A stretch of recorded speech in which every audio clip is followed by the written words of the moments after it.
किससे कुर्सियों को मैं हम 4 साथी जुड़ गए हैं और पायल मेहता हमारे साथ इसमें जो लड़ाइयाँ हैं, जो किस्से हैं और ख़ासकर कुर्सियों के पीछे ही सारे किस्से होते हैं। और क्योंकि बात आज़म खां की बात करेंगे, क्योंकि किस तरह से उन्होंने किसको कुर्सी तक पहुंचाया, किसको कुर्सी से नीचे उतारा, क्योंकि बड़ी भूमिका उनकी रही है, बड़े किस्से उनके रहे हैं। तो पायल मेहता जी हमारे साथ रहेंगी, जो अभी बात कर रहे थे हम उत्तर से पश्चिम और दक्षिण से उत्तर और पूरब से पश्चिम ये भी है कि कुर्सियों का कई बार खेल ऐसा भी होता है कि किसी का पाया टूट गया तो उत्तर से दक्षिण भी होता है वो। बताइएगा, जेल में उनको कुर्सी मिली क्या? हाँ बिल्कुल बिल्कुल। और हाँ, जेल में नीचे सोए कि कुर्सियां थी वहां पर भी उनके सम्मान में। देखिए, मैं जेल तो कवर नहीं करती, बस मुझे इतना पता है कि आजम खान किसकी कुर्सी गिरा सकते हैं और किसकी कुर्सी बना सकते हैं, इतना तो अरुणिमा जी भी बड़ी नजदीक से राजनीति की कुर्सियों को देखती रही हैं और कितनी कुर्सियां कहां से कहां तक पहुंची वो भी हमारे साथ चर्चा में रहेंगी। अमन शर्मा जी हमारे साथ हैं इसमें। वैसे अरुणिमा आपको बता सकती है कि जेल मंत्री को देश के सारे जेल मंत्री का कॉन्ट्रैक्ट इनके पास ही है, सारे जेल मंत्रियों का। हाँ। तो अमन जी कभी संपर्क कर लेना अरुणिमा जी से जरूरत पड़ जाए तो। देखिए, देखने वाली बात इस वक्त सिर्फ इतनी है कि रामपुर जेल से वो बाहर आ गए हैं, तो अब किसकी कुर्सी हिल रही है? क्या किसी की कुर्सी हिल भी रही है कि नहीं हिल रही है? लेकिन अगर हिलती तो मुझे लगता है कि जो तूती एक समय आजम खां की बोलती थी, अगर ये कुर्सी हिल रही होती किसी की तो मुझे लगता है वो वहां पर जरूर पहुंचता। कि एक कहते हैं त्राहिमाम त्राहिमाम हिंदी का शब्द है और वो बोल रहा होता कि जी बचाओ जी, हम तो आपकी शरण में आ गए हैं। पर देखिए, अभी आजम खान को बाहर आए हुए 24 घंटे के आसपास भी नहीं हुए। हमें देखना होगा कि क्या परिवर्तन आया, क्योंकि अखिलेश यादव के साथ तो नहीं, पर मुलायम सिंह यादव में के साथ अखिलेश यादव जुड़े हुए थे, उन्होंने पार्टी को मजबूत बनाया था। पर उसके बाद पिछले 3-4 साल से, और अमन इसके बारे में बेहतर बता पाएंगे, अखिलेश यादव ने एक नए जनरेशन मुस्लिम लीडर्स की भी मतलब कहीं ना फौज खड़ी की है। क्या वो आजम खान को मुकाबला कर पाएंगे, ये देखने वाली बात है। कि समाजवादी पार्टी के यूपी में हमेशा से 3 स्ट्रॉन्ग पिलर रहे, नेताजी मुलायम सिंह यादव, आजम खान और शिवपाल सिंह यादव। ये तीनों एक ट्रायंगल थे जो कि पुरानी पीढ़ी है समाजवादी पार्टी की। और आजम खान हमेशा से मुलायम जी के बहुत ही क्लोज रहे। मुझे याद है जब एक बार इलेक्शन में 17 के इलेक्शन में अखिलेश और इनके बीच में लड़ाई हो गई थी, मुलायम सिंह यादव की शिवपाल के साथ लड़ाई हो गई थी, तब आजम खान का मुझे एक मुलाकात याद है उनसे, जिन्होंने मुझे कहा था कि अगर मैं चाहूँ तो सबको इकट्ठा ला सकता हूँ। और उन्होंने उस टाइम ये किया भी। तो 17 की जीत नहीं हो पाई अखिलेश की उस टाइम पे। पर आजम खान की आप रामपुर जाएं तो पिछले इलेक्शन में मैं गया था, जो लोकसभा का इलेक्शन था, एक बड़े यंग कैंडिडेट को, नए कैंडिडेट को समाजवादी पार्टी ने वहाँ से टिकट दिया था। आजम खान उससे खुश नहीं थे।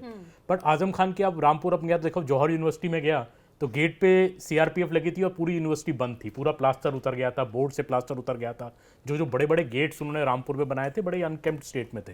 तो आजम खान का एक ज़माना था जब उनका बहुत रुतबा होता था। मुझे याद है एक बार उनको कवर करने में रामपुर गया था बहुत साल पहले, तो गाड़ी में आगे जा रहे थे, वो ट्रैफिक वाला कोई गाड़ी ठीक से कर नहीं रहा था, उतर के उसको 2 झापड़ लगा दिया आजम खान ने रोड के बीच में। तो उनका बहुत जलवा था रामपुर में। वो रामपुर में अब जलवा क्योंकि जेल में रहे हैं। और अखिलेश यादव का मुझे लगता है कि, क्योंकि ये बहुत बड़ी कंप्लेंट है, अखिलेश यादव ने जेल में जब आजम खान रहे उनकी हेल्प नहीं की। मुझे ये लगता है अखिलेश यादव को ये लगता था कि आजम खान जेल में एक बहुत बड़ा एसेट है समाजवादी पार्टी के लिए, क्योंकि मुस्लिम वोट है उस एरिया का, सिंपैथी वोट बहुत मिलता था। और देखिए रामपुर की जीत हो या बाकी जो एरियाज में समाजवादी पार्टी सीट जीती इस बार इस वेस्टर्न यूपी में, लेकिन बिना आजम के। पर आजम जेल में है ना, तो आजम जेल में होने से मुस्लिम का जो सिंपैथी वोट है वो समाजवादी पार्टी को, जो एसपी ने इसको इनकैश भी किया, कहा कि देखिए हमारे सबसे टॉलेस्ट नेता को गलत इल्जामों में फंसा के योगी आदित्यनाथ ने जेल में डाल रखा है। तो आई थिंक उनका बाहर आना, अब वो बीएसपी जाते हैं, एसपी जाते हैं, मेरे ख्याल से अभी भी वो एसपी में ही उनका वजूद रहेगा। बीएसपी तो देखिए पार्टी ही खत्म हो चुकी है एक तरह से, पार्टी का कुछ वजूद नहीं है। SP is a strong party. तो कहते हैं कि बीएसपी जाने का मतलब भाजपा की मदद कर रहे हैं, बीएसपी पे बार-बार ये आरोप भी लगता है। पर देखिए, एक बार मुझे याद है आजम खान के दबदबे की आप बात कर रहे हैं, आजम खान का दबदबा इतना था, मुझे याद है कुछ सालों पहले कुछ तो इलेक्शन था, मुख्तार अब्बास नकवी से भी कहा गया। मुख्तार अब्बास नकवी भले ही भाजपा के कट्टर नेता, पर उनका हमेशा एक आजम खान के लिए एक अलग उनके अपना एक रिश्ता था। उनसे कहा गया था कि आप कॉन्टेस्ट करें। उन्होंने पार्टी टॉप लीडर्स इंक्लूडिंग मेरे को जहाँ तक याद है, उन्होंने प्रधानमंत्री से भी मना किया था कि ये सीट में नहीं कॉन्टेस्ट कर पाऊंगा। तो ये मुझे लगता है कि आजम की वजह से ही नकवी साहब एक बार जीते, क्योंकि वो एक ही बार जीते हैं रामपुर से सांसद, और उसमें आजम खान का बड़ा रोल रहा, क्योंकि उन्होंने अपनी पार्टी के कैंडिडेट्स का विरोध किया था। आप लोग रामपुर का जिक्र कर रहे हैं और बता रहे हैं कि सिंपैथी फैक्टर, मैं आपको अपना अनुभव बताती हूँ। जब मैं पश्चिमी उत्तर प्रदेश चुनाव में कई बार गई हूँ, एक बार का अनुभव बताती हूँ। ऐसा लग रहा था जाट जो है वो भाजपा से नाराज है और पूरा का पूरा जाट वोट बीजेपी के अगेंस्ट जा रहा है। पश्चिमी उत्तर प्रदेश में हम सबको मालूम है, अगर जाट वोट आपके साथ नहीं है तो आपके लिए जीतना मुश्किल है। 24 घंटे 48 घंटे खत्म, मतलब चुनावी कैंपेन खत्म होने से पहले पहले तक यही मूड था कि भाई इस बार तो भारतीय जनता पार्टी के साथ जाट नहीं है। फिर एक मीटिंग हुई यहाँ दिल्ली में, गृह मंत्री अमित शाह ने बुलाया उनको, पूसा रोड में एक मीटिंग हुई, ये एक चुनाव की बात है। और उसके बाद सडनली जो जाट नेता मुझसे बात कर रहे थे वो ये याद दिलाने लगे कि देखिए मुजफ्फरनगर के जब दंगे हुए थे, यहाँ के एसपी को आजम खान ने कहा था कि एक पर्टिकुलर तबके को प्रोसिक्यूट मत करो। आजम खान का ये रोल, सडनली 24 घंटे के अंदर अंदर आजम खान एक फोकल पॉइंट बन गए थे जाट पॉलिटिक्स का। तो समाजवादी पार्टी अगर उनको वापस लेती है और वापस वही रुतबा देती है तो पश्चिमी उत्तर प्रदेश की राजनीति पे, क्योंकि मुझे नहीं लगता मुजफ्फरनगर वो आज भी भूले हैं या योगी आदित्यनाथ उनको भूलने देंगे। लेकिन आपको लग रहा है कि आजम खान को वो रुतबा वापस है? क्योंकि जब वो कल रिहा हुए कोई भी समाजवादी पार्टी का बड़ा नेता नहीं, अखिलेश यादव नहीं, और अखिलेश यादव तो लखनऊ में जो महज 80-85 एक शोरूम का उद्घाटन कर रहे थे, वो आजम को अगर इतना जरूरी मानते तो वहां आ सकते थे। देखिए अभी हम जाटों की बात कर रहे थे, ये कहावत है ना कि जाट तब मरा मानिए जब उसकी तेरह हो जाए। तो पॉलिटिकल ऑबिचुरी आप किसी के लिख नहीं सकते, पर बीजेपी ने भी बहुत एक्सपेरिमेंट करने की कोशिश की। यतेंद्र आप और मैं दोनों गए थे, हमने जया प्रदा जी का इंटरव्यू भी किया था, अगर आपको याद है, एक इलेक्शन में। तो बीजेपी क्या कर पाएगी नहीं कर पाएगी, बहुत अहम मुद्दा ये है कि अखिलेश यादव क्या चाहते हैं। अखिलेश यादव के समर्थकों का मानना है कि वो ओपन में आके बोले नहीं है, पर उन्होंने अपनी जो यथासंभव मदद कर सकते थे उन्होंने वो मदद की आजम खान को, चाहे वो पैसे की मदद हो, लीगल की मदद हो। कहा यह भी जा रहा है कि आजम खान के केस को सॉल्व करवाने के चक्कर में बेनिफिशियरी रहे कपिल सिब्बल, जिनको राज्यसभा मिल गए। नहीं, मुझे भी यही लगता है कि आजम खान ना फोकल पॉइंट बन जाएंगे। सारी जो पोलराइजेशन की राजनीति है भारतीय जनता पार्टी की, अगर आजम खान वापस रिस्टोर हुए समाजवादी पार्टी में अपने पहले रुतबे पे या उसके आसपास भी, भारतीय जनता पार्टी उसको सीज करेगी एज एन अपॉर्चुनिटी। यतेंद्र वो भी है, आप पिछला इलेक्शन अगर आप देखें, यूपी का जो इलेक्शन हुआ लोकसभा वाला, अगर मैं बात करूं तो उसमें अखिलेश यादव ने अपनी एक स्ट्रैटेजी चेंज की। अखिलेश यादव का हमेशा स्ट्रैटेजी रहता था मुस्लिम यादव को आगे रखना। अखिलेश यादव को ये बात समझ आ गई, और ये बड़ी मैं क्लोज उनके लोगों से बता रहा हूँ कि अखिलेश यादव को ये बात समझ आ गया कि लोग आपको दूसरी कम्युनिटीज के वोट तभी डालते हैं जब आप उस कम्युनिटी को टिकट देते हैं। आप टिकट नहीं देंगे तो लोग आपको वोट नहीं डालें। तो उन्होंने इस पर क्या किया कि मुस्लिम और यादव को पीछे खा, उनको कहा कि हम आपको कहीं और आपको एडजस्ट करेंगे इलेक्शन के बाद, अभी हम पीडीए को वोट देंगे, अभी हम दूसरी जाति के। तो उसका एक जो बिग उनको फायदा हुआ, 35+ सीटें जीतना यूपी में छोटी बात नहीं है।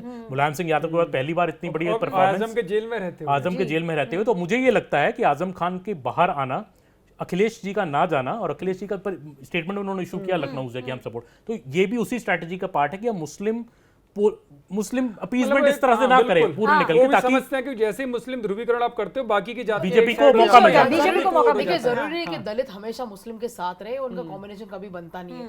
ये अलग बात है कि दलित ने बीजेपी के खिलाफ वोट किया है 24 के इलेक्शन में हर जगह पे, क्योंकि उनको ये जो नैरेटिव सेट करने में ऑपोजिशन वाले सक्सेसफुल हो गए कि ये आएंगे तो संविधान बदल देंगे, पर ये हर बार हो ये जरूरी नहीं। पर गाजीपुर में मेरा एक्सपीरियंस बहुत अलग रहा। गाजीपुर में भी ऐसा ही कैंपेन चलाया गया था कि ये तो गैंगस्टर्स की कॉन्स्टिट्यूंसी है, जो जीत कर आ रहे हैं यहाँ पे, ये मुसलमान वोटों की ध्रुवीकरण करते हैं, बट वहां भारतीय जनता पार्टी को नुकसान हुआ।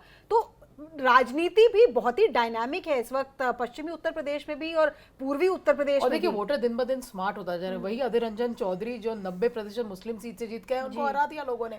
और यूसुफ पठान जो गुजरात से आते हैं, बंगाल में इलेक्शन लड़ रहे हैं, उनको जितवा दिया। और ये देखिए ये बात है, मुसलमानों में ये बात है, मैं जितनी यूपी के मुझे मुसलमान जितनी बात मैं करता हूँ कि उनके माइंड में आजम खान को लेकर बहुत सिंपैथी है। सिर्फ आजम खान जेल नहीं गए, उनकी फैमिली जेल गई, फैमिली पे 50 तरह के केस हुए हैं। ये फीलिंग वहां पे है कि आजम खान को टारगेट किया गया योगी आदित्यनाथ गवर्नमेंट में, और कोई अगर योगी के खिलाफ खड़ा हो सकता है उस तरफ पोलराइजिंग में तो आजम खान है। तो एसपी को भी ये बात, समाजवादी पार्टी को ये बात पता है।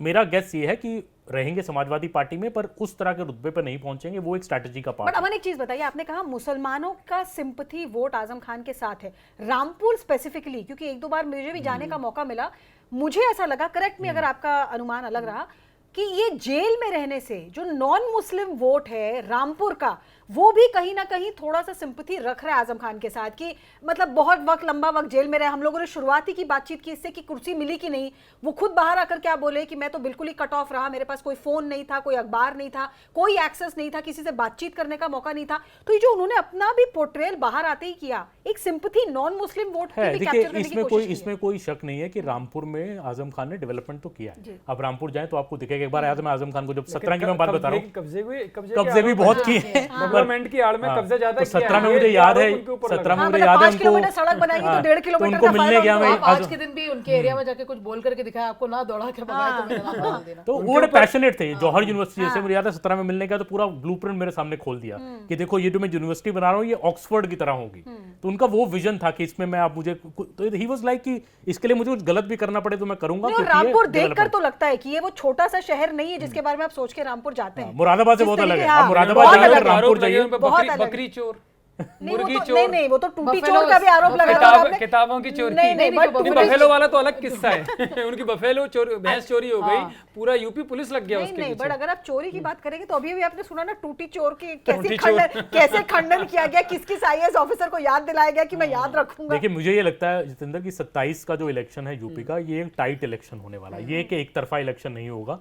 27 के इलेक्शन में अखिलेश यादव लोकसभा की जीत के बाद उनको ऐसा लगता है कि वो स्ट्रांग होकर नहीं, कोई भी सरकार यूपी में 2 बार के बाद तो आई नहीं है, तो हिस्ट्री भी एक तरह से चैलेंज कर रही है आपको। अखिलेश स्ट्रांग है, एसपी का कास्ट कॉम्बिनेशन स्ट्रांग है। लेकिन आजम के बारे में नहीं, अगर पर आप शुरुआत से अखिलेश देखेंगे ना, मैं अखिलेश वही तो बता रहा हूँ। पब्लिकली भी आपसे कहते हैं कि अगर योगी आदित्यनाथ रहेगा तो मैं तो यही चाहता हूँ। मैं सुबह उठ के रोज प्रार्थना करता हूँ कि योगी आदित्यनाथ मुख्यमंत्री बने रहे, मेरे लिए अच्छा योगी होगा। का जो प्लस पॉइंट है ना वो हिंदुत्व है। इसी वजह से मुझे लगता है वो आजम को बहुत ज्यादा हवा या बहुत ज्यादा हाइट नहीं दे रहे हैं अखिलेश, जानबूझकर एक रणनीति के तहत, क्योंकि हिंदू मुस्लिम वो कराना नहीं चाहते। मुझे ऐसा लग रहा है कि हम लोग पूरा फोकस उत्तर प्रदेश पर रखे हुए हैं, बट उत्तर प्रदेश में क्या होगा वो तय उसका नेबरिंग स्टेट भी करेगा जहां अभी अभी चुनाव होने वाले हैं। और बिल्कुल क्यू पे नाम लेते ही पीछे नीतीश कुमार लेकिन बोलने इससे लगे पहले हैं। मैं आजम की 1-2 घटना आपको बताता हूँ। आजम का जो समाजवादी पार्टी में उदय हुआ, क्यों हुआ? क्योंकि लोक दल में चौधरी चरण सिंह थे, उनके बेटे अजीत आए, अजीत से उनकी पटी नहीं, क्योंकि उनका शाही फरमान उनके लिए था, उनकी कहिए ना कुर्सी पर जो किस्से कुर्सियों के, एक ये भी था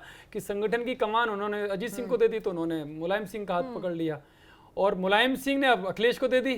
तो सेम वही परिस्थितियां आजम के साथ आ गई, यानी कि साहबजादों से उनकी बनती नहीं है, और जब साहबजादे परवान चढ़ते हैं यानी कि कुर्सियों पर चढ़ जाते हैं तो आजम दूसरा रास्ता अख्तियार कर लेते हैं। चलिए अब साहब और शायद यही बात मुझे एक सीनियर का याद आ रहा है, राहुल जी शायद बहुत सीनियर जर्नलिस्ट, उन्होंने एक बार मुलायम सिंह से पूछा कि वे मुख्यमंत्री थे, तो उन्होंने कहा रामपुर का मुख्यमंत्री आजम खान। हाँ, ये बहुत सटीक लाइन थी और बहुत, हाँ, ये राहुल जी ने उनसे देखिए पूछा था, मुलायम जहाँ तक सिंह मुझे यादव याद में आ ये रहा तो है। क्वालिटी थी ना जो अखिलेश में अभी पता नहीं आई या नहीं है, ये नहीं कह सकते, पर मुलायम सिंह यादव अपने लोगों को पहचानते थे, चाहे वो साल 10 साल 5 साल के बाद भी पावर में आए, he will identify those people के तुम्हारा ये काम तो तुम इस काम में लग जाओ, तुम्हारे ये काम, ये पुराने जो नेता है उनकी बात ही अलग थी, इसलिए लेकिन परिवार को भी आजम, जोड़ के हाँ, रखे थे। लेकिन देखिए, आप आजम ने लोग उस साहबजादों आजम का एक और मैं आपको बता दूं, आजम क्यों नेता बने, कैसे नेता बने, क्योंकि जो शाही खानदान था रामपुर का, जो नूर महल था, वहां से सियासत निकालकर वो झुग्गी झोंपड़ी तक लेकर आए। और लेकिन सबसे बड़ी खासियत इसमें ये भी है कि आजम की जो जान बचाई ना, वो वहीं के नवाब साहब ने बचाई, क्योंकि एक बार गुंडों ने पकड़ लिया था आजम खान को, और चाकुओं से उन पर हमला करने वाले थे, तो नवाब बीच में आए, रामपुरी चाकू रामपुरी चाकू, हाँ।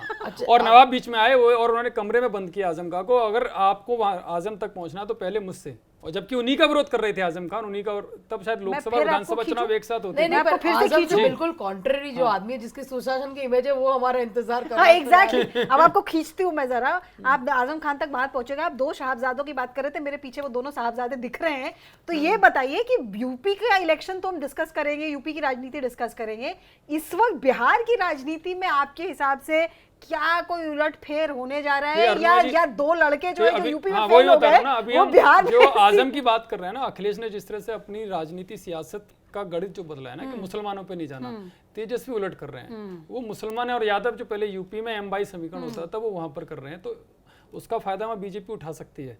तो क्या आजम से सीख लेने की जरूरत है पुरानी अखिलेश से? पॉलिटिक्स है, MY कॉम्बिनेशन लालू की भी तो ये पुरानी मुलायम सिंह politics की भी है। थी, हाँ। अखिलेश की भी थी, नहीं, पर लेकिन टिकटों में अखिलेश क्या, change कर रहे हैं ना। टिकट्स में हो सकता है, मुझे लगता है कि तेजस्वी जो है अखिलेश से कुछ सीखेंगे। जो टिकट्स आरजेडी की होंगी, मुझे नहीं लगता कि मुस्लिम यादव पे इतना फोकस उनका टिकट्स में रहेगा। पॉलिटिक्स में चाहे रहे, पर टिकट्स अब आप नॉन मुस्लिम यादव को अगर आप देते हैं उसका एक बड़ा मैसेज बाकी community Especially specially Bihar EBC EBC EBC Bihar पे में special बच्चे लगता है। तेजस्वी एक सबक और सीख लेंगे अखिलेश यादव से, और कांग्रेस को भी इतना इतनी अहमियत सीट नहीं देंगे, हाँ। इतनी सीट नहीं देंगे। मुझे पिछली बार की गलती शायद तेजस्वी ना करें, क्योंकि कांग्रेस को मुझे लगता है जो ये न्याय यात्रा भी हुई उसमें Congress try to steal the limelight, spotlight हाँ, फ्रॉम देम। हाँ। सो तेजस्वी को एक अलग यात्रा निकालनी पड़ी अकेले से। तो आई थिंक ये बड़ा देखिए क्लियर है कि बिहार की फाइट, मुझे भी लगता है अरुणिमा ज्यादा बता पाएंगी, she close tracks Bihar very closely, पर मुझे लगता है बिहार की फाइट भी बहुत क्लोज रहने वाली है। बिहार में कोई एक तरफा चुनाव नहीं है इस बार। बीजेपी के टॉप नेता भी ये कहते हैं कि वहां पे बहुत चैलेंज है। पिछले बार का जो इलेक्शन था उसी तरह का समीकरण को ज़्यादा बदला नहीं है, सेम कास्ट कॉम्बिनेशन अभी भी उसी तरह जिस पार्टी के साथ थे उसके साथ हैं। एक जो चीज़ बदली है वो है कि नीतीश कुमार की हेल्थ पे बहुत सारे क्वेश्चन मार्क्स हैं। अब वो जो क्वेश्चन मार्क्स हैं, लोग उसमें नीतीश कुमार के खिलाफ वोट डालते हैं या नीतीश कुमार की सिंपथी में वोट डालते हैं कि ये नीतीश कुमार इतने बीमार हो गए और लेकिन लोग दूसरा एक, एक एंगल एक, और- एक बहुत बड़े बीजेपी के नेता ने हमसे कहा था कि नीतीश कुमार के खिलाफ लोग वोट करेंगे, उनके समर्थन में वोट करेंगे, वो डिपेंड करता है कि हम कैंपेन किस तरह से करते हैं। बीजेपी के शीर्ष नेताओं का ये मानना है कि हमारी सोसाइटी में जब ऐसे वरिष्ठ लोग होते हैं, ऐसे वृद्ध लोग होते हैं, Final जिनके elections कोई- call, हाँ। जिनको कोई हेल्थ की इशू होती है, तो उनके खिलाफ कोई नफरत नहीं होती, लोग उनके खिलाफ लोग उनके लिए काफी सिंपैथी एक्सप्रेस नहीं बट पायल जितेंद्र, आप लोग बीजेपी ट्रैक करते हैं, आप कैंपेन देखिए ना, नीतीश कुमार की बात ही कहाँ हो रही है? बात तो वो आने प्रधानमंत्री की नहीं दे माता, रहे ना। प्रधानमंत्री की माता जी की हो तो रही ये है। भी तो एक तो रणनीति है अगर ना। स्ट्रैटेजी है कि नीतीश कुमार के फेवर में सिंपैथी जनरेट करना है, उसकी बात ही कहाँ हो रही है? पर देखिए पिछले इलेक्शन में मैं 15-20 दिन तक वहां पे थी बिहार में, स्थिति उस टाइम भी इतनी अच्छी नहीं लग रही। That was the election for Tejashwi to win. Prime minister Narendra Modi change the election. दो चीजों पे महिलाओं ने वोट किया कि प्रधानमंत्री ने हमको ये जो Benefits शराबबंदी हाँ, है हाँ। उसकी वजह से हमें पर है, और दूसरी बात ये थी कि वो कोविड के बिल्कुल बाद हुआ था इलेक्शन, तो प्रधानमंत्री की नीति की वजह से हमें भूखा नहीं सोना पड़ा था। नहीं, तो और हर जगह पे यहाँ पे याद है आपको नीतीश कुमार को लोगों ने प्याज व्याज भी फेंक अरुणिमा के जी मारे ये थे। बताइए, अभी तेजस्वी और राहुल का क्या चल रहा है? सीटों में सच में बंटवारा कर पाएंगे ये? मुझे तो ये बताइए संजय यादव का क्या चल रहा है, जो एक्स फैक्टर है इस वक्त। आप लोग आजम डिस्कस परिवार कर रहे में थे। दरार आ गई एक तरह मुझे से। बताइए संजय यादव का क्या चल रहा है, क्योंकि अगर पायल यादव बताएंगे? परिवार अगर साथ में नहीं है, अगर रोहिणी आचार्य पिता और भाई को वही- फॉलो करना बंद कर दे रही है ट्विटर तेज प्रताप यादव हाँ? अपनी और पार्टी तेज बना प्रताप चुके हैं। यादव तेज प्रताप तो ऑलरेडी अलग हो चुके तेज हैं। सुदर्शन प्रताप ने चक्र already कहा चलाने कि को जो मोदी- तैयार है। तेज प्रताप ने कहा कि तो मोदी ये की टक्कर दे माता जी पाएंगे? को जिन्होंने गाली दी है उनके खिलाफ हमें केस करना चाहिए। हाँ, वो तो हाँ। एक अलग ही ट्यून नहीं बट संजय का केस बड़ा इंटरेस्टिंग है। हमारे दर्शक काफी जानकार है, उनको मालूम ही होगा क्रिकेट की फील्ड पे उनकी तेजस्वी से मुलाकात हुई। दिल्ली यूनिवर्सिटी के एमबीए ग्रेजुएट, पढ़ाई में अव्वल, हैदराबाद हरियाणा के महेंद्रगढ़ के रहने वाले, राजनीति का कोई बैकग्राउंड नहीं। जहां तक मेरी जानकारी है, जो राजनीति उनके परिवार में इकलौती हुई है वो है उनके पिताजी का सरपंच का चुनाव लड़ना। अब राज्यसभा एमपी हैं। और ये अब राज्यसभा एमपी है, और गाड़ी में, यात्रा की गाड़ी में सबसे आगे फ्रंट सीट पे बैठ रहे हैं, जिसपे रोहिणी को बड़ा ऑब्जेक्शन है। तो अगर यादव परिवार ही साथ में नहीं है तो क्या ये चुनाव वैसे ही ये एक्स फैक्टर के आसपास वो ही है, बढ़ मुझे जाएगा? लगता है यादव फैमिली में देखिए डिविजन्स तो काफी टाइम से, जब से लालू जी बाहर आए जेल खुलकर से, सामने आ गए। और वो खुलकर सामने आ गए। तेज प्रताप के अलग रीजंस हैं, लालू प्रसाद मीसा की भी अलग मीसा वजह के है, भी हाँ। अलग बट लास्ट रीजंस, इलेक्शन में Tejashwi Yadav was very very efficiently able to keep the family out. Family together. Misa को बोला था कि तुम बिल्कुल नहीं दिखनी चाहिए, तेज प्रताप को बोला कि तुम्हें कुछ नहीं बोलना है, तो बहुत सीरियसली सी एक जो बात पहले पायल बोल रही थी कि अरुणिमा कहती थी पीएम, देखिए यूपी हो, बिहार हो, एटलीस्ट द हिंदी हार्टलैंड जो स्टेट्स हैं, साउथ में भी है but Hindi heartland state specially, प्रधानमंत्री मोदी बहुत बड़ा फैक्टर है क्योंकि बहुत पॉपुलर है।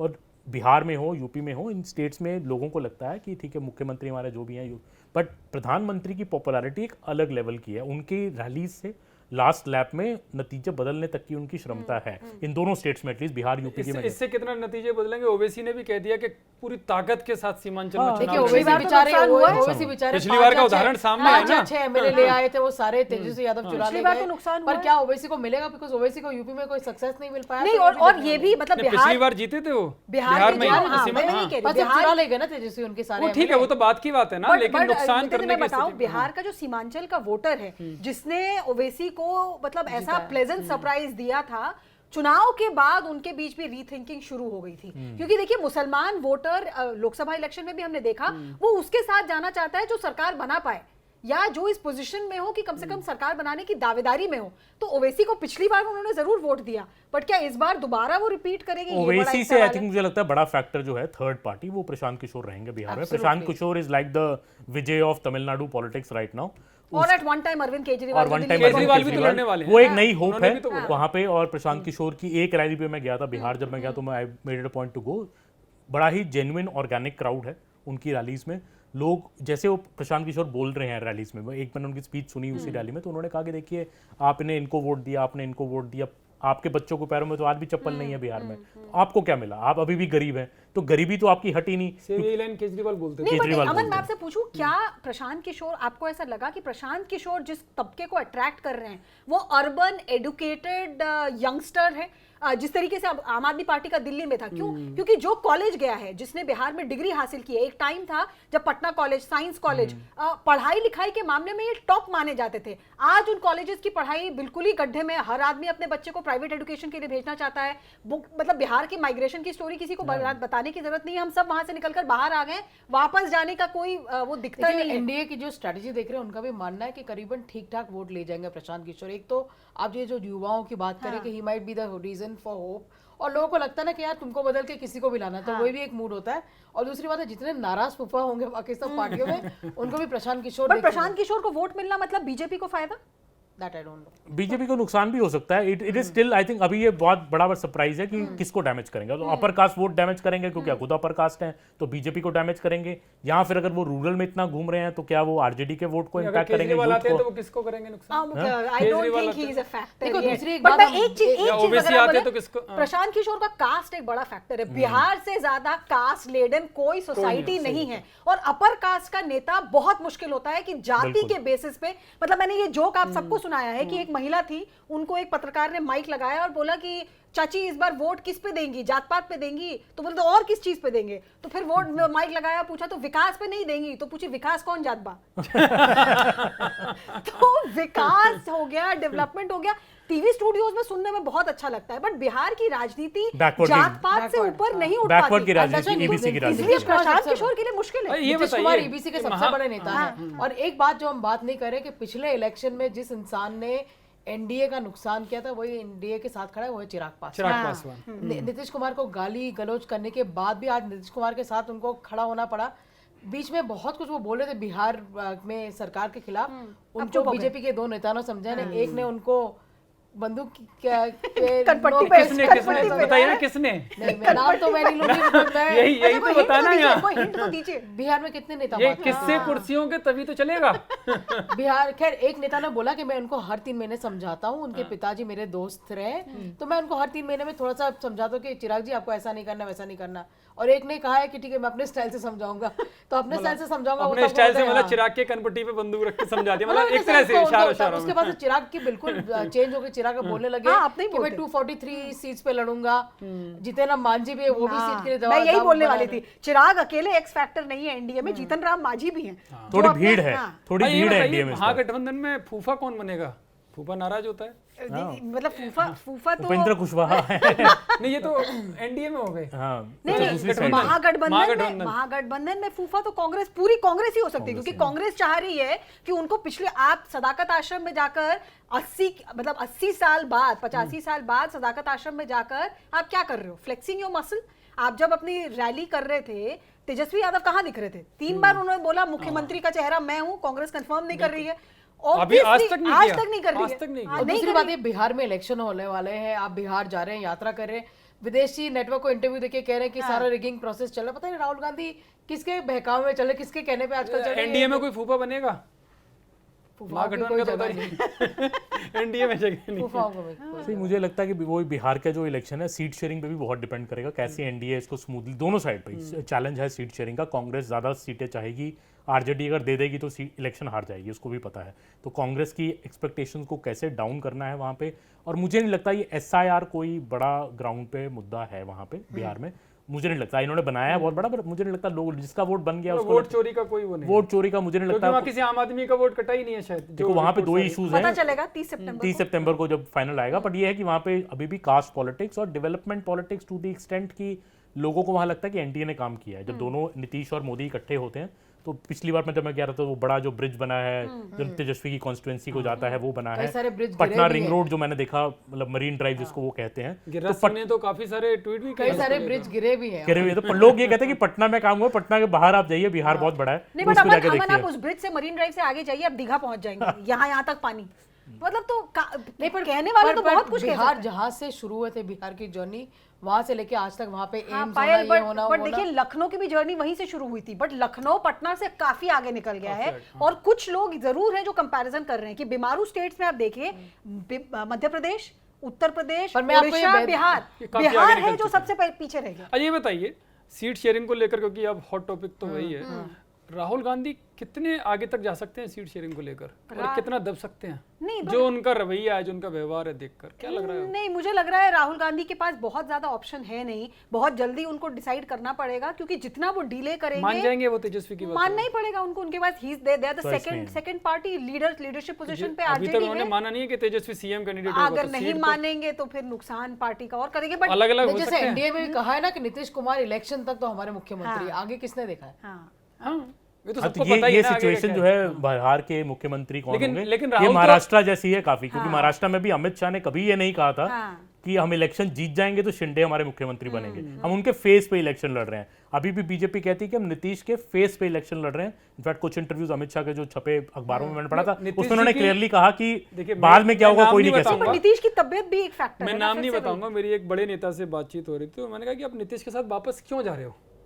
जब ये पूरा एक फिगर था, तो उन्होंने कहा कि नीतीश के साथ जाने में हम पॉलिटिकली गेन अभी कुर्सी का नहीं देख रहे, हम भविष्य का देख रहे हैं, क्योंकि नीतीश का जो वोटर है ना, वो ऐसा है कि वो आंख बंद करके चलता है नीतीश के खास साथ। करके और महिला। अभी अगर नीतीश अभी महागठबंधन के साथ रहे तो आने वाले 15-20 साल तक नीतीश रहे ना रहे, लेकिन उसके बाद 15 से 20 साल तक का जो फेज होगा ना, वो वोटर उन्हीं का बना रहेगा।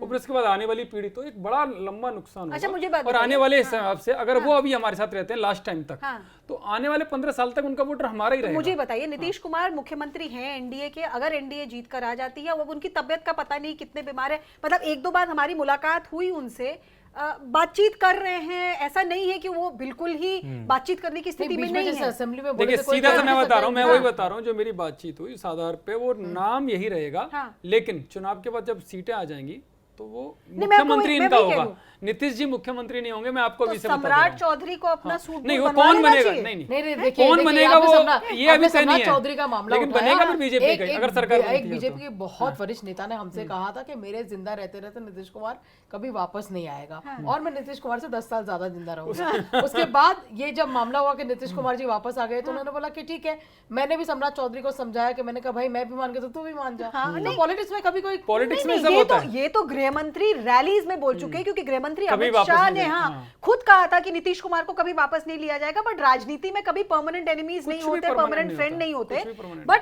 मतलब सवाल ये है, हर बार भारतीय जनता पार्टी से ये पूछा जाता है, और मैं एक ब्यूरोक्रेट जो बाद में राजनीति में आए, बिहार से जुड़े हुए हैं, मैंने आप तो नाम भी ले सकते हो। मैंने उनसे कई बार पूछा, और उनका भी यही मानना था कि प्रॉब्लम ये हो गई, नीतीश कुमार सुशील मोदी की जुगलबंदी बहुत अच्छी चली, उस जुगलबंदी का नतीजा ये हुआ कि बीजेपी का लोकल लेवल पे कोई ऐसा चेहरा ही नहीं उभरा जिसको दिखाकर आप कह सके कि ये नीतीश कुमार का रिप्लेसमेंट है। आज भी कहाँ है वो चेहरा? देखिए बीजेपी को ये बात बड़ी क्लियर है, बिहार में बिना नीतीश देखो के बिहार अरुणिमा, नहीं तुम्हें जीत तो सकता। पहले बीजेपी में चेहरों की बात नहीं करनी चाहिए। इसी वजह से मैंने कहा नीतीश का देखिए समझ में आता है ना, नीतीश का वो साथ क्यों आने वाले 15-20 साल तक के उनके कैडर की सोच रहे हैं, तो नीतीश कितने इंपॉर्टेंट है, कितना महत्वपूर्ण रोल निभाते देखिए, वो हैं। सबसे लेकिन जहाँ बड़ा तक फेस ABC की बात नेता है, फेस तो मुझे लगता है शिवराज सिंह चौहान से बड़ा देखिए, फेस तो कोई है नहीं नीतीश- मध्य प्रदेश में। कितनी बार चुनाव जिताया और लास्ट बार भी, लेकिन वो भी नहीं। नहीं, वो नहीं देखो, राजस्थान नीतीश भी कुमार से है, बड़ा ईवीसी कोई चेहरा गुजरात है भी नहीं इस है। देश नहीं, राजस्थान में तो चलो कांग्रेस की सरकार थी, फेस नहीं नहीं दिया बट था। जिनको मुख्यमंत्री लेकिन वहाँ तो बनाया फेस किसको हाँ। पता था कि मतलब ये मुख्यमंत्री बनेंगे? उनको खुद को नहीं आसाम पता देख होगा लीजिए, कि वो- आसाम अगर एनडीए चुनाव जीतता है बिहार का, वैसे तो मुझे लग रहा है टाइट चुनाव है,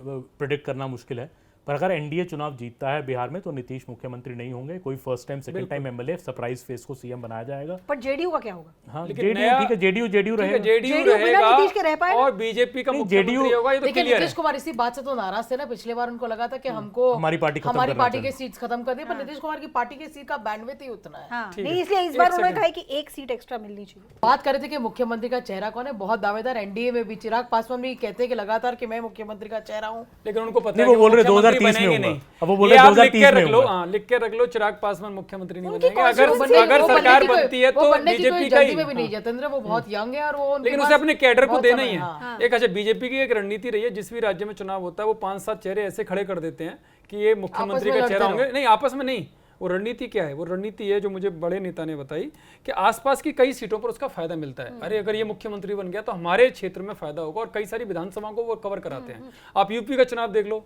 हरियाणा का देख लो, मध्य प्रदेश देख लो, ऐसे 5-7 चेहरे आपको मिलेंगे जो मुख्यमंत्री पद के कैंडिडेट होते हैं। मतलब हम लोग रैप अप करते हैं, उससे पहले एक चीज मैं कहना चाहती हूँ। अमन ने कहा एसआईआर का कोई ग्राउंड स्वेल नहीं है, इस वक्त नहीं है, पर फिर से यूपी पे आते हैं और कंपेयर करते हैं। यूपी में, महाराष्ट्र में पिछले लोकसभा चुनाव में संविधान खतरे में है, उसका अंडरकरंट कैसे आया और कैसे बहा कर ले गया एनडीए को, ये तो समझने में बहुत वक्त लगा। सिमिलरली ये जो जमीन पे कुछ लोग कोशिश कर रहे हैं एसआईआर और वोट चोरी को कैसे जोड़ रहे हैं कि भाई एसआईआर और वोट चोरी से आपका अधिकार, आपका रिजर्वेशन, आपका। और एक छोटा सा किस्सा मैं यहाँ बताना चाहूँ, संजय यादव पे वापस आते हैं। संजय यादव कैसे सीढ़ी चढ़ना शुरू हुए? ऐसा बताया जाता है कि 2015 में आरएसएस के जो मोहन भागवत हैं, उन्होंने रिजर्वेशन पे कहा था कि रिजर्वेशन पॉलिसी को रिव्यू करने की जरूरत है, और अखबारों में ऐसी कोई मेजर उसकी पब्लिसिटी नहीं हुई थी, ऐसा कहा जाता है। लेजेंडरी क्योंकि उन्होंने जो बोला संजय यादव ने जाके ये बात लालू प्रसाद यादव के कान में डाली, और शायद चुनाव का आखिरी 2 फेज बाकी था, और लालू ने कहा कि बड़ा मुद्दा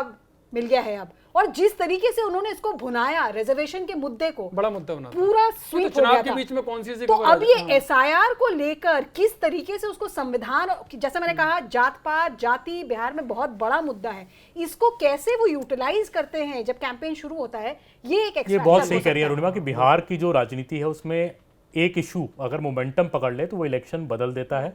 2015 का चुनाव मुझे याद है, जब ये जिसकी बात कर रही है तो मुझे याद है लालू के साथ, तब मैं अखबार में होता था, तो लालू जी के साथ एक चॉपर का पूरा था कवरेज, तो यही वाला मुद्दा आया था। तो लालू जी ने मुझे चॉपर में बोला था कि भागवत जी ने बीजेपी को चॉपर से नीचे फेंक दिया है, ये वाला बयान देकर। और उन्होंने कहा कि ये इलेक्शन हम इसी पे जीत रहे हैं, हम और नीतीश इकट्ठा हैं, वो तो बहुत बड़ा फैक्टर है ये, पर बीजेपी इस बात को जस्टिफाई नहीं कर पाएगी। तो एक जो मोमेंटम बीजेपी अगर एक इशू पकड़ लेता है बिहार में और उसको लीडर वहां के भुना लेते हैं अच्छी तरह से, तो वो इशू अब ऐसे ही एसआईआर का मुद्दा अभी तक बुनाया गया है, मुझे लगता है ग्राउंड स्वेल नहीं, बट 30 सितंबर के बाद क्या होता है कोई नहीं कह सकता। और देखिए बीजेपी के नेता इसके लिए प्रिपेयर्ड होंगे, उनको भी पता है कि ये मुद्दा उठेगा। वो लगातार जब उनसे बात करो यतेंद्र, तो वो कहते हैं कि हमें बड़ा खुशी है कि तेजस्वी यादव और राहुल गांधी इसी पे लगे रहे। अगर और कोई मुद्दे उठाते हैं, अगर कोई और मुद्दे उठाते हैं जैसे महंगाई या रोजगार वगैरह का, तो हमको कॉर्नर कर सकते हैं, क्योंकि इतने साल से यही प्रशांत किशोर कह रहे हैं कि भाई आप घुसपैठिया और प्रधानमंत्री की माता जी की बात कर रहे हो, बिहारी की बात कौन कर रहा है? भाई बिहार में नौकरियां नहीं है, बिहार में बिजली नीतीश कुमार ने फर्स्ट टर्म में बदल दिया, बट अब क्या आप कह रहे हो सड़कें बन गई है, बहुत अच्छी बात है, आपने बाहर मरीन ड्राइव बना दिया है, पर अंदर की सड़कों की हाल तो देखो, बेली रोड देखो, बोरिंग रोड देखो, बाकी सड़कें तो देखो। जब मैं बिहार में लास्ट टाइम जब गया था तो ड्राइवर जो मेरे थे बिहारी थे, जिन्होंने एयरपोर्ट से उठाया, तो मैंने पूछा भाई क्या चल रहा है बिहार में, तो बोले कि नहीं नीतीश बाबू आएंगे। तो मैंने कहा क्यों आएंगे नीतीश बाबू? बोला तो देखिए आरजेडी का मैंने पूछा तो बोले शाम का बेटा तो सपोला ही पैदा होता है, तो हम तो नहीं इस पे इनके साथ बिल्कुल नहीं जाएंगे। और तो मैंने कहा गांव कौन सा तुम्हारा? तो गांव तो मैंने पूछा गांव कहाँ है तुम्हारा? तो बोला गांव वहां पे है, पूर्णिया में है। तो बोला भाई साहब ऐसा है, गांव में हमारे ना भैंस भी पंखे के नीचे सोती है। तो चेंज आ गया, बिजली आती है और यादव को वोट नहीं डालेंगे। तो ये एक बिहार की साइकी है। इसीलिए मैंने पूछा नाम क्या था। जंगल की जो सच्चाई उसे कोई आदमी भाग नहीं सकता। लोगों को अभी भी मन में डर है कि आएंगे तो इस तरह से होगा उस तरह से होगा। कम से कम नीतीश कुमार ने एक सिस्टम तो लाया है। आई अग्री कंप्लीटली, क्योंकि उस दौरान पटना में मैं स्कूल में पढ़ती थी, तो मेरे जो साथ के लोग हैं जो अभी भी पटना में हैं या जिनके परिवार के लोग आ रहे हैं, उनके लिए भूलना मुश्किल है। उनकी साइकी में जंगल राज बसा हुआ है, लेकिन अब वो सब न्यू वोटर्स नहीं है। जो न्यू वोटर आ रहा है उन्होंने देखा नहीं, उन्होंने अपने माता पिता से सुना होगा बट देखा नहीं तो है। मैंने तो क्या न्यू वोटर अलग कुछ एनेक्डोट एक और मुझे याद है 2015 का चुनाव, तो मैं जब अखबार की बात बता रहा हूँ, तो मैंने तो उस टाइम पूरे बिहार का, पहली बार मैं बिहार गया था, first time I visited Bihar in 2015 का इलेक्शन में। तो मैंने पूरे बिहार का टूर किया, गाड़ी मैंने पटना से ली पूरे का। जब टूर खत्म हो गया, 9-10 दिन हम घूमे, तो ड्राइवर ने मुझे एयरपोर्ट पे छोड़ा, तो उसने मुझे बोला कि भाई साहब आपके साथ में 10 दिन रहा, अगर आप 10 साल पहले बिहार आए होते ना लालू जी, तो आपको हम ही उठा लेते। तो ये सिचुएशन थी बिहार की। उसने कहा आप 10 दिन से, आप रात को मुझे कहते थे 10 बजे निकलो यहाँ चलेंगे, ये अभी आप कर सकते हैं, लालू के टाइम में नहीं कर सकते, हम उठा के ले जाते हैं। मेरी फैमिली कोलकाता में रहती है और हमारा बहुत सारा रिलीजियस प्लेसेस है, वो बिहार, ओल्ड बिहार और झारखंड में रहता था। हमें स्ट्रिक्ट हिदायत थी कि अगर आपको ट्रैवल करना तो 3 बजे तक अपने गंतव्य पे पहुंच जाओ, उसके बाद आपकी गारंटी कोई नहीं ले सकता। बिल्कुल ले सकता। अजय तैयार जी, अब जब हम लास्ट में आ ही गए हैं, कितनी सीटें किस किस को मिलेंगी? अरे अभी तो यही नहीं पता अंदाजा कि बता। कौन ना ना ये तो ट्रैप है, इस ट्रैप में तो पड़ना ही नहीं बिहार है। की सीट शेयरिंग हमेशा लास्ट लैप में जाती है। ये तो ट्रैप में पड़ना नहीं है, क्योंकि हमेशा last मैं lap आपको में। इतना एक बता अंदाजा। मैं आपको इतना बता सकती हूँ कि जेडीयू की जो रिक्वेस्ट है कि एक सीट एक्स्ट्रा दे दी जाए, वो ऑनर बीजेपी कर देगी। महागठबंधन की जहां तक बात है, RJD by far will be the biggest player.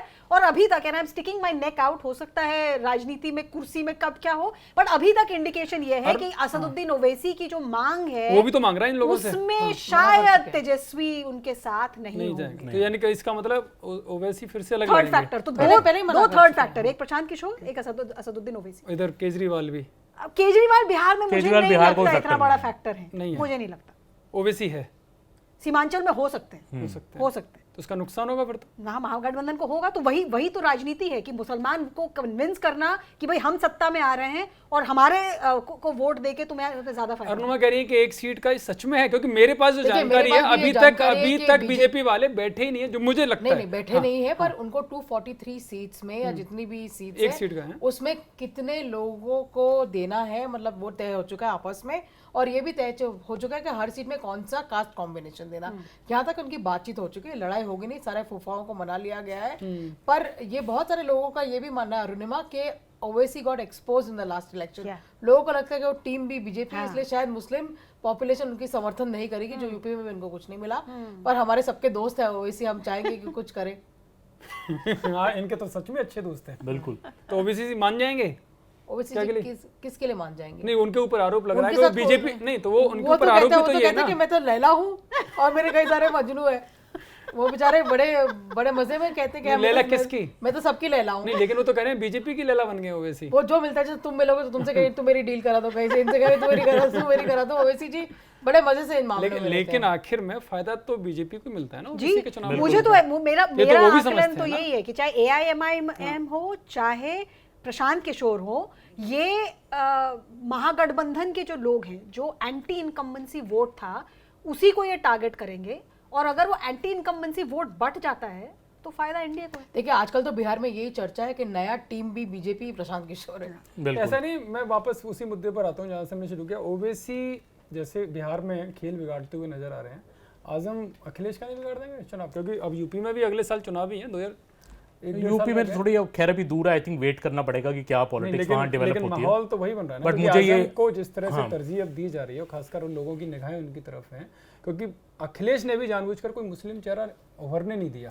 आजम मुझे तो लगता आजम है, अब BSP जितना की मुझे तरफ लगता है, जाएंगे। जितना एसपी को मेरी समझ है, मुझे नहीं लगता वो एसपी को छोड़ेंगे, एसपी के साथ ही रहेंगे। बीएसपी में उनका कोई फ्यूचर नहीं है, मायावती के साथ वो कोएग्जिस्ट नहीं कर दलित पाएंगे। मुस्लिम हो गए तो नहीं, और वो क्या कर पाएंगे नहीं कर पाएंगे। हमने मायावती एक का टाइम पे अभी भी सोचा था लेकिन- कि शिवपाल यादव बहुत बड़ा कुछ कर लेंगे, हाँ। नहीं कर पाए। नहीं कर पाए।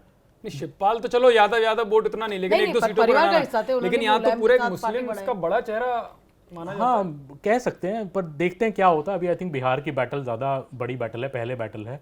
मुझे बिहार का जितना मेरा गैस है, मुझे ये लगता है बीजेपी ही सिंगल लार्जेस्ट पार्टी रहेगी बिहार में, आरजेडी सेकंड लार्जेस्ट रहेगी। जेडीयू का वोट काफ़ी सीटें कम आएंगी।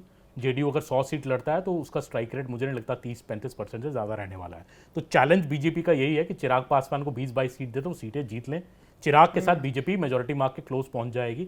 आरजेडी और ये जो मैं बता रहा हूँ, ये जो मुद्दा है एसआईआर का, सीमांचल में बड़ा मुद्दा है, उसको ओवैसी वहाँ ब्लंट कर देंगे। सीमांचल में सबसे बड़ा आरजेडी का मुद्दा है ना एसआईआर का, वहीं सबसे ज़्यादा वोट कटेंगे।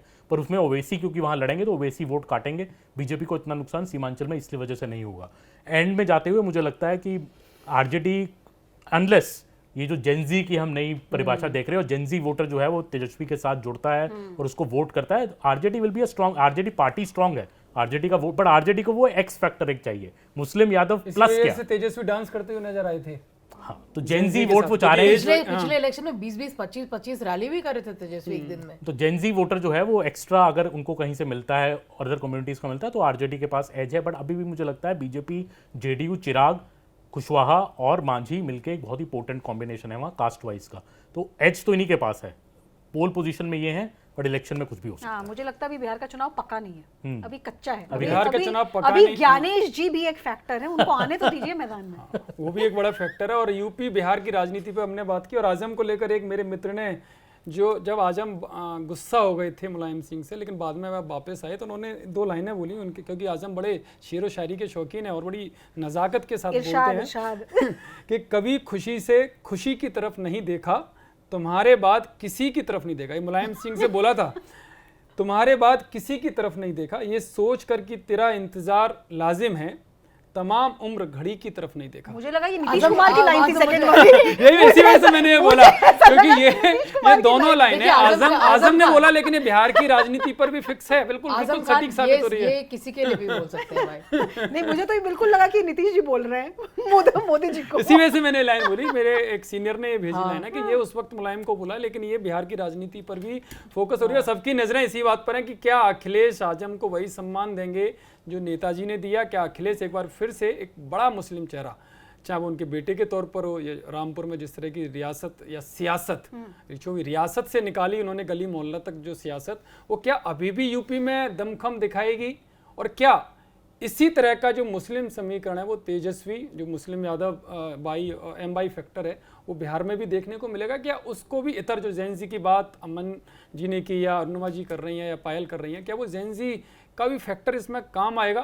क्योंकि अभी अरुणिमा जी तो कह रही हैं कि बिहार का चुनाव पका नहीं है, जब पकेगा तो ये सारी तस्वीरें साफ होंगी और फूफा कौन होगा जो नाराज होता है, अब नाराज कौन होगा यानी कि फूफा कौन होगा, ये आने वाला बस समय जाते बताएगा। जाते मैं जेनजी से बस एक रिक्वेस्ट करना चाहूंगी कि आप इंस्टाग्राम पे, यूट्यूब पे, जिस भी प्लेटफॉर्म पे हमें देख रहे हैं, ये जरूर बताएं कि आपकी कॉन्स्टिट्यूएंसी में आपके हिसाब से चुनाव क्या रुख ले रहा है, क्योंकि इस वक्त जेनजी जो है, जैसे नेपाल में देखा, चुनाव भी ऑनलाइन डिसाइड कर रहा है। तो भाई ऑनलाइन हमसे भी जुड़िए और हमें बताइए कि आप क्या सोचते हैं इस और हमारे दोस्त यतेंद्र को ये भी बताया कि आने वाले टॉपिक्स में क्या डिस्कशन करना चाहिए। बिल्कुल जेन जी के हिसाब से चलेंगे।